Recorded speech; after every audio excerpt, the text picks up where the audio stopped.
तो चलिए अब नेक्स्ट फोर्थ राशि की तरफ बढ़ते हैं, और चौथी राशि जो कि कर्क राशि है, उस पर ये जो प्रभाव है क्या रहेगा उसके बारे में जानकारी लेते हैं। नेहा, यहाँ पर जो ये लोग पहले ही बहुत डराए हुए हैं, जी डराए हुए हैं। ये कर्क राशि है, शनि यहाँ पर अष्टम में चल रहे हैं, तो इनको बोला गया है कि आपकी शनि की ढैया चल रही है, शनि बहुत नुकसान कर जाएंगे।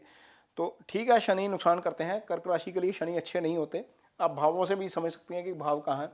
शनि की ये मकर राशि है, ये जो मकर राशि है ये सप्तम भाव में पड़ी है। सप्तम भाव मार्ग स्थान होता है, यहाँ पर शनि अष्टम में है, ये आयु स्थान होता है।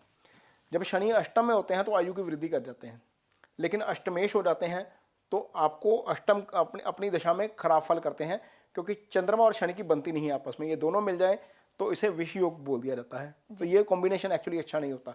अब यहाँ पर ढैया चल रही है, ये इसलिए भी अच्छा नहीं क्योंकि ये बड़े इमोशनल लोग होते हैं, ये वाले कर्क राशि वाले।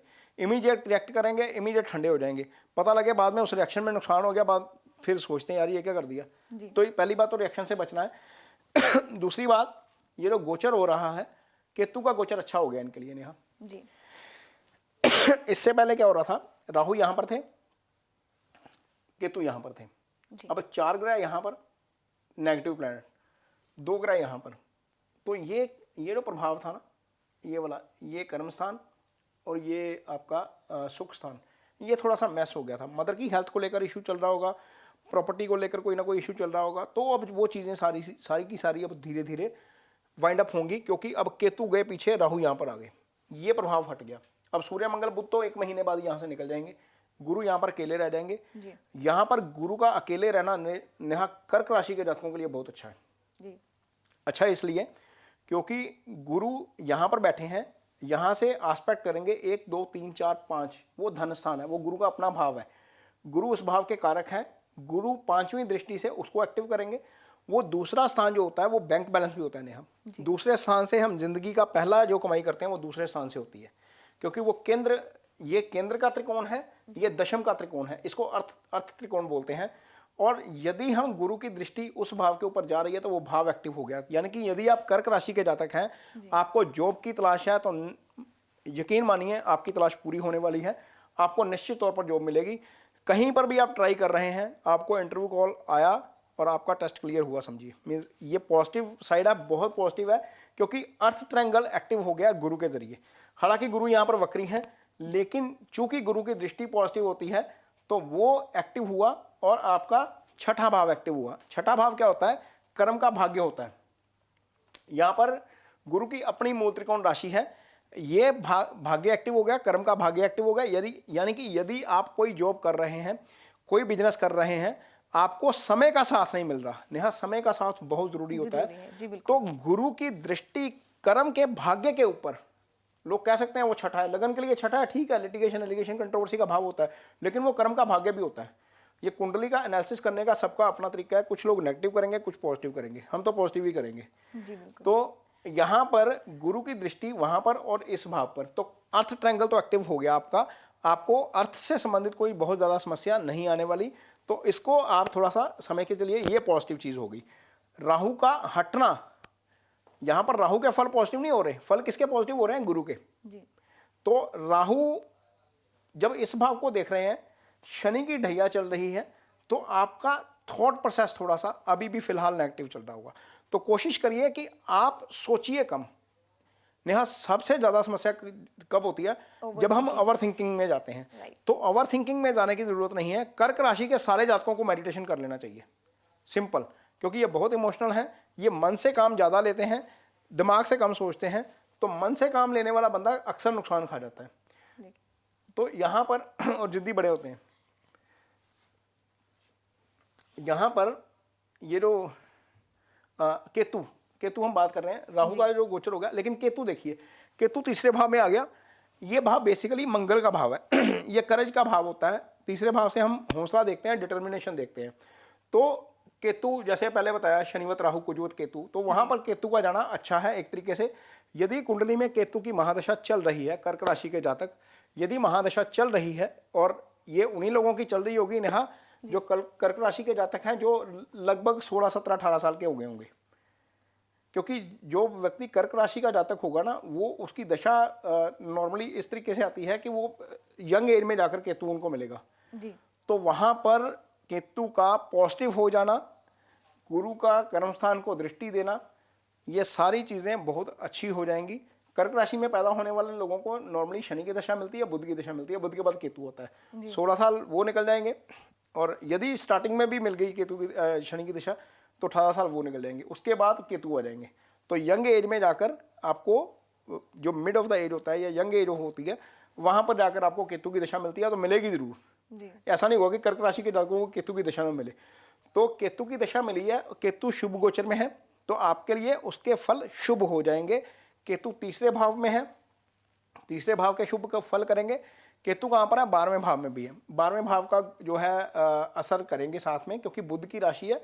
केतु तीसरे भाव के फल करेंगे, केतु बुध के फल करेंगे। यदि आप विदेश जाना चाहते हैं तो निश्चित तौर पर आपके लिए वो फायदे वाला काम हो सकता है।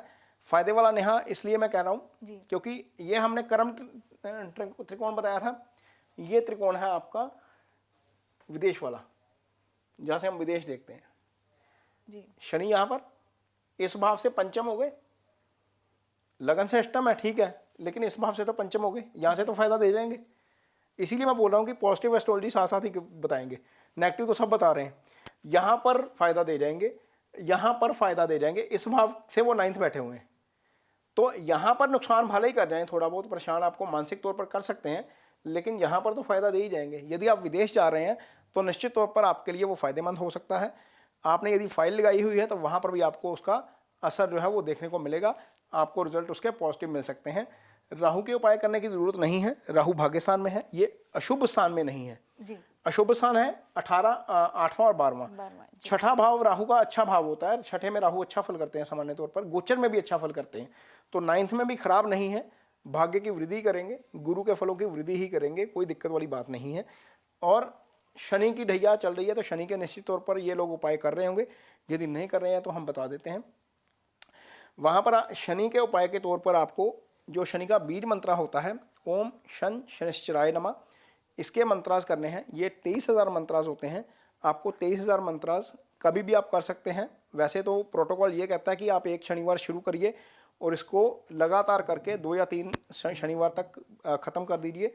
सात्विक रहकर करिए। सात्विक रहने का मतलब ये होता है कि नॉनवेज मत खाइए, या आप जो कुछ लोग ड्रिंक करते हैं वो मत करिए, और इसको कंप्लीट करके इसको ख़त्म करिए, क्योंकि मार्च 2025 तक शनि का प्रभाव रहना है।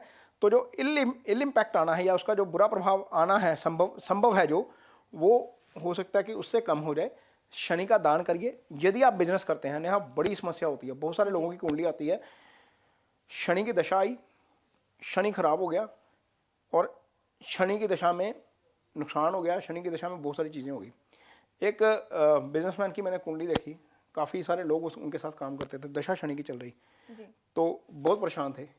मैंने कहा एक चीज़ है आपकी कुंडली में, मैंने कहा आपका बिहेवियर आपके स्टाफ के प्रति गलत है।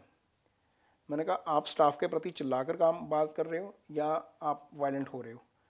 कह रहे भाजी ये कैसे पता लगा? मैंने कहा शनि के खराब फल का कारण ही यही है। शनि आपका सबॉर्डिनेट है जी। कोई भी व्यक्ति आपके अंडर काम करता है, लेबर क्लास सैटर्न है, तो वहाँ पर यदि आप कारोबारी हैं, यदि आपके अंडर स्टाफ काम करता है और शनि की दशा चल रही है या ढैया चल रही है ये वाली, तो प्लीज़ उनको हाथ जोड़ के रिस्पेक्ट के साथ बात करिए। वैसे तो एज ए ह्यूमन हमें सबके साथ ही रिस्पेक्ट से बात करनी चाहिए।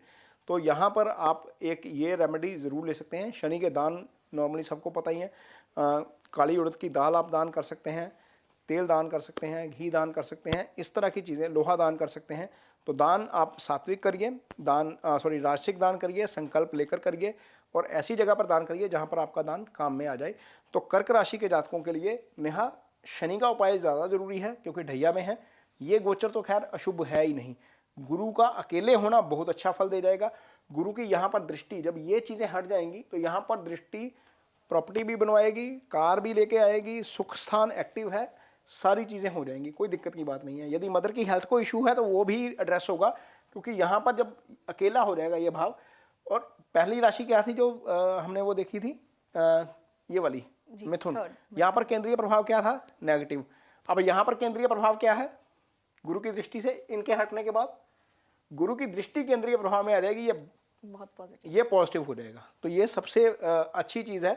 पहले वहाँ यहाँ पर राहु था, केतु था, तो केंद्रीय प्रभाव थोड़ा सा मिला जुला था, लेकिन अब केंद्रीय प्रभाव पॉजिटिव हो जाएगा। ये लोग पॉजिटिव के साथ ही काम करेंगे। जी, तो सर रेमेडीज जो हैं वो क्या कर सकते हैं, जैसे हमने रेमेडीज सैटर्न की जो बताई है मैंने,